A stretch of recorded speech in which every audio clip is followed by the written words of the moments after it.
The last broadcast.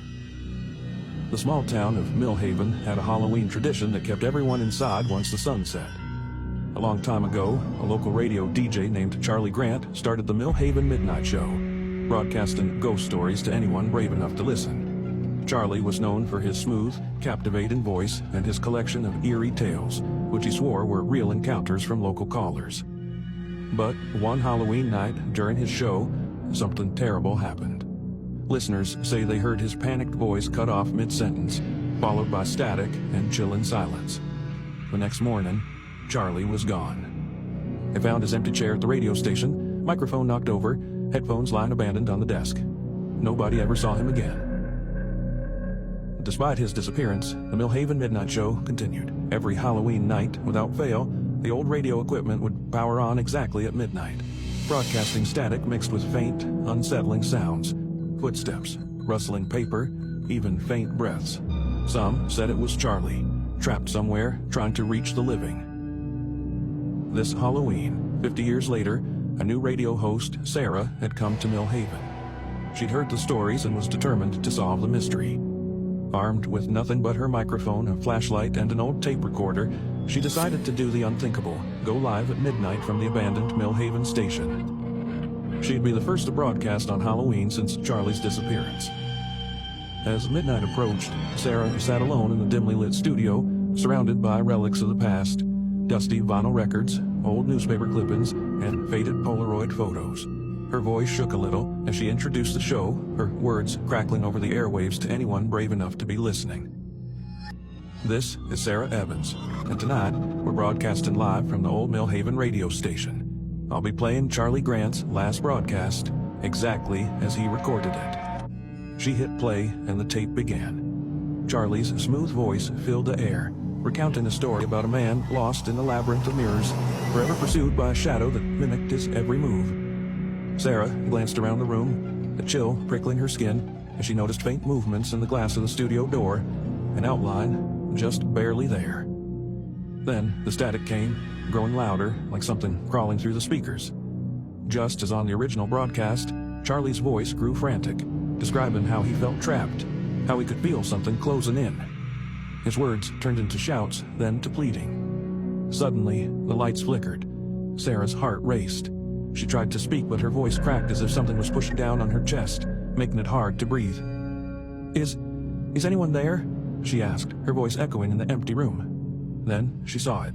A figure standing just outside the glass, its outline blurry but unmistakably human. It wore a headset, and his face was obscured as if shadows clung to it, hiding it from view. She blinked, and it was gone. Taking a shaky breath, she continued the broadcast, playing the rest of Charlie's tape. As she listened, she heard faint sounds in the background, a low humming, and then a soft, distorted voice. It was Charlie, but not in the way he'd ever sounded on air before. His voice was strained, warped, filled with fear. "I can't get out. They won't let me leave." The lights flickered again, and this time the studio door creaked open just a crack. Sarah's stomach dropped as the scent of old dust and something metallic filled the room. She switched off the tape, staring into the dim hallway beyond the door. "Hello?" she called, her voice barely more than a hoarse rasp. But no one replied. Determined to finish the show, Sarah turned her attention back to the microphone, her eyes darting nervously between the door and the flickering control board. "Charlie, if you're here, tell us what happened. Why did you disappear?" For a moment, there was only silence. Then she heard it, a faint scratching sound coming through her headset. It grew louder, forming slow, deliberate letters. It sounded like tapping. L-E-A-V-E. Sarah's blood turned to ice. She ripped off her headset, heart pounding, but the message continued echoing in the empty studio. The temperature dropped, her breath visible in the cold air. She grabbed her flashlight, casting a beam toward the hallway. There, at the end of the hall, stood the figure again. Charlie, unmistakably wearing his old headset, his face hidden in shadow, staring straight at her. With a surge of terror, Sarah stumbled backward, hitting a wall of static that poured from the speakers, a cacophony of overlapping voices. Among them, she could make out fragments, each voice pleading, "Get out! Turn off the radio! Don't listen!" But something stronger held her in place, The static morphed into the sound of footsteps echoing in the hallway, slow and steady, moving closer. Desperation took over as Sarah tried to reach for the door, but the sound grew louder, surrounding her, making her head spin. And then she felt a hand on her shoulder. She whipped around, but no one was there. Her heart raced as she scanned the room, but everything was still.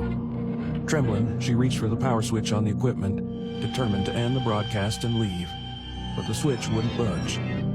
The equipment was freezing to the touch, and her fingers felt numb as the voices continued their haunting pleas. Then, all at once, the static stopped. The lights flickered out, plunging the room into total darkness. And in that silence, Sarah heard it. The sound of breathing, just inches from her face. A low, raspy voice filled the darkness, one she recognized instantly.